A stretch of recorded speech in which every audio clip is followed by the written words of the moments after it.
A linguagem cósmica. Capítulo 8.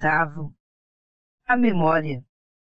A memória é uma faculdade mental tão distinta quanto a mente, é uma máquina registradora que registra tudo o que vê por meio dos 5 sentidos.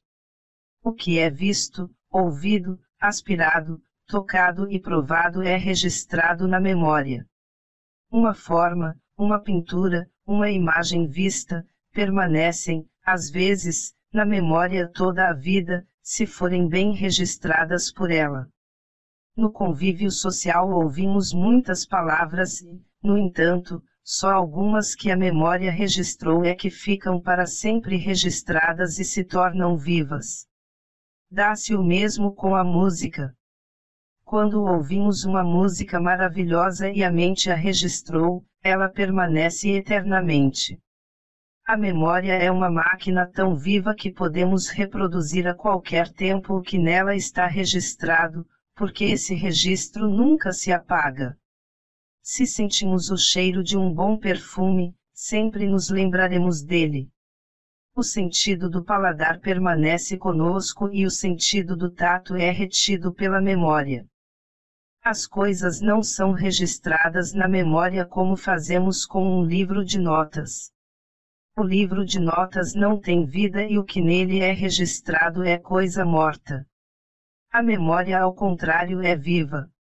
O que fica na memória, portanto, tem vida, é uma sensação viva.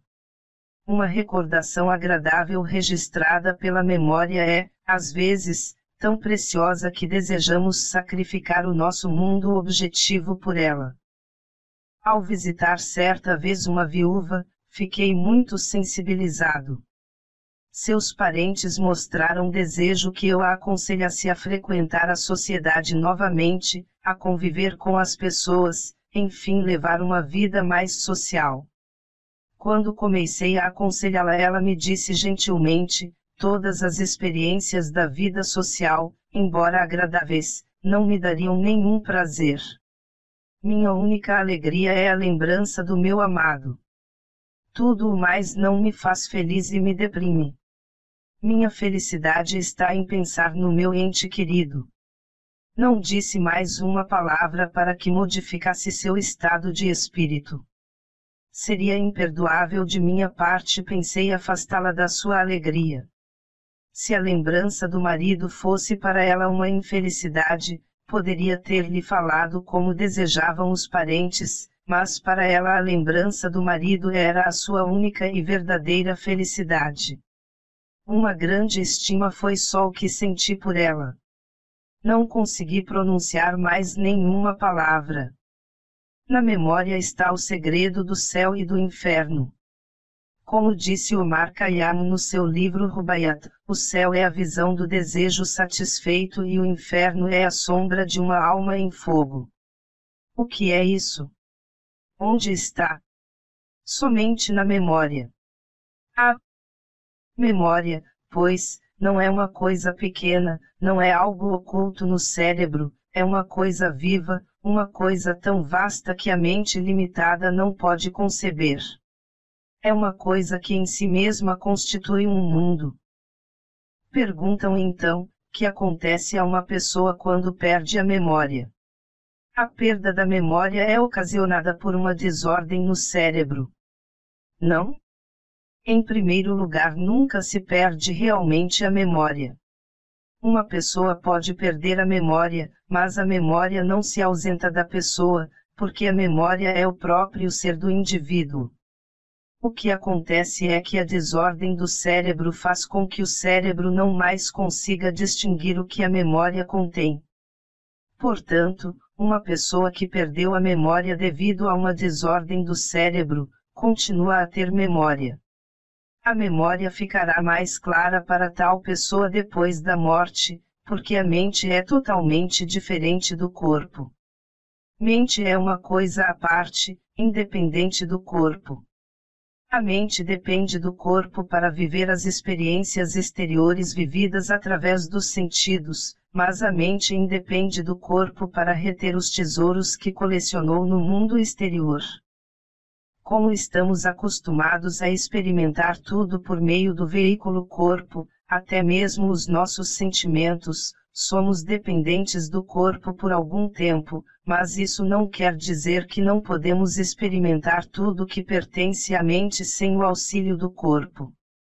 Além disso, se alguém se elevar acima do seu ser objetivo, encontrará sua memória intacta.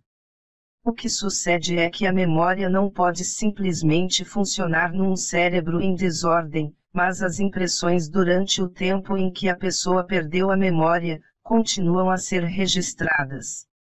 Voltam mais tarde. Quando alguém perde a memória deixa de fazer o registro das coisas que vê. Ter boa memória não é somente uma boa coisa, é uma bênção, é sinal de espiritualidade, porque é uma demonstração de que a luz da inteligência está clara, iluminando cada partícula do cérebro. Uma boa memória é o apanágio das grandes almas. Além disso, a memória é o tesouro onde está guardado o nosso conhecimento. Se um homem não puder extrair o conhecimento coletado de sua memória, o que aprendeu nos livros tem muito pouco valor. Um dia, depois de 6 meses do meu mestre me ter recebido como discípulo, começou a falar sobre metafísica. Como tinha inclinação pela metafísica, fiquei contente com a oportunidade. Durante esses 6 meses nunca fiquei impaciente, nunca me mostrei ansioso de conhecer mais alguma coisa além do que me era permitido conhecer. Contentava-me plenamente em ficar aos pés do mestre. Isso bastava-me.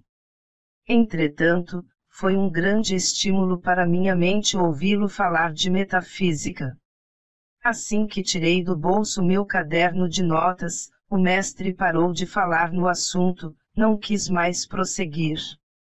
Naquele dia aprendi uma lição. O mestre me fez ver que o caderno de notas não devia ser o depósito dos meus conhecimentos, havia um caderno de notas vivo que era a minha memória, o verdadeiro caderno de notas que seria meu toda a vida e que eu levaria comigo quando a vida na Terra se extinguisse. É lógico que as coisas terrenas devem sempre ser anotadas no papel, números e ocorrências, mas o que se refere a assuntos espirituais, a lei divina, é de muita importância para ser registrado num simples caderno de notas, deve ser entesourado na memória, pois a memória não é apenas uma máquina registradora, é um terreno fértil. O que ali é colocado está em constante criatividade, está fazendo alguma coisa. Portanto, nós não possuímos somente alguma coisa que depositamos, também há juros. Mas aprendemos pelo caminho sufi a apagar do nosso registro uma memória viva de algo que aconteceu no passado. É um trabalho que realizamos por meio da concentração e da meditação. Não é fácil, é bastante difícil, mas é uma das coisas mais valiosas. É por isto que nós, os sufis, mantemos nossos ensinamentos livres das especulações, crenças, doutrinas e dogmas, pois acreditamos no trabalho feito dentro de nós mesmos. Que aconteceria se uma determinada coisa Iris fosse dita hoje, passassem a acreditar nela, e no dia seguinte duvidassem e não mais acreditassem? Se Iris fosse dito que existe uma casa, um palácio, no 7º céu, o que Iris serviria isso? Serviria apenas como objeto de curiosidade e não os levaria a parte alguma. Assim, por meio da meditação, alcançamos nós mesmos todas essas coisas. Podemos extirpar da memória o que quisermos e, assim, ficaremos aptas a construir nós mesmos o nosso céu, controlar a mente e fazê-la trabalhar como um artista trabalha uma tela, reproduzindo nela o que quiser. Eis aí o segredo do esoterismo. Como é possível alguém destruir pensamentos indesejáveis? Devem ser sempre destruídos por quem os criou. O criador do pensamento é que deve destruí-lo, mas não está nas mãos de todos destruir um pensamento. Contudo, a mente que conseguiu o completo domínio, que pode criar o que bem lhe aprouver, pode também destruir o que criou. Quando estivermos aptas a reproduzir na tela do nosso coração tudo o que desejarmos e apagar tudo o que quisermos, teremos chegado à mestria, o domínio completo, que nossa alma tanto almeja. Preencheremos o objetivo que nos trouxe à Terra e seremos donos do nosso destino. É difícil, mas é esse o objetivo que devemos ter sempre em mira, que devemos tentar atingir. Às vezes, devido à excessiva pressão exercida sobre a memória, ela se enfraquece.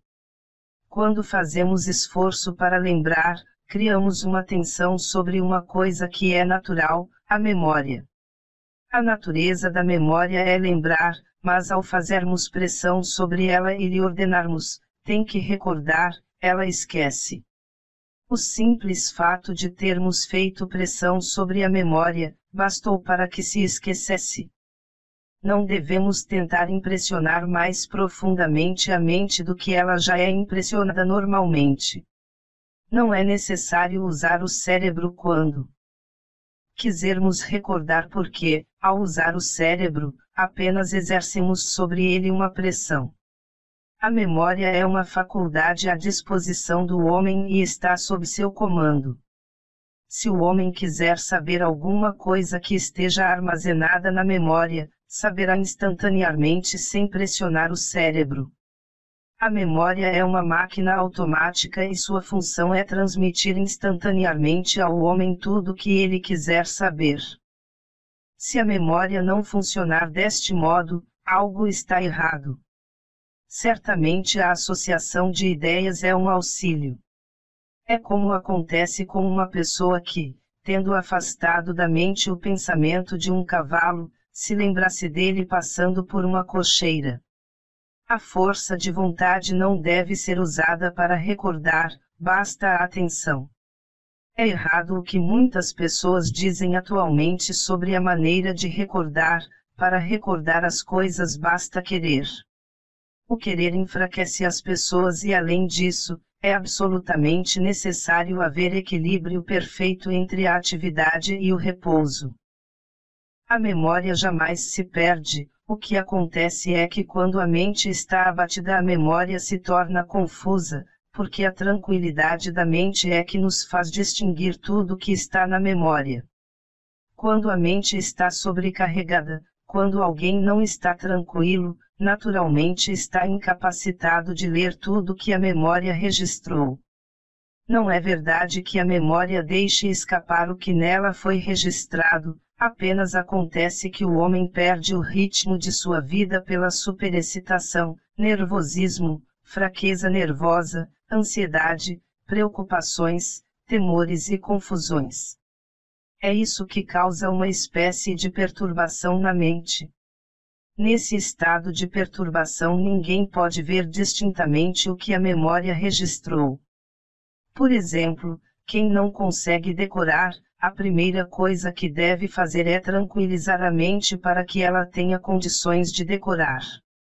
É uma maneira mental, mas há uma maneira de melhorar a memória no campo físico: comer menos, dormir normalmente, não trabalhar e não se preocupar demasiadamente, afastando da mente toda a ansiedade e temor. Não é preciso trabalhar a memória para torná-la clara. Para torná-la perfeitamente clara, basta o homem fazer de si um indivíduo tranquilo, rítmico e pacífico.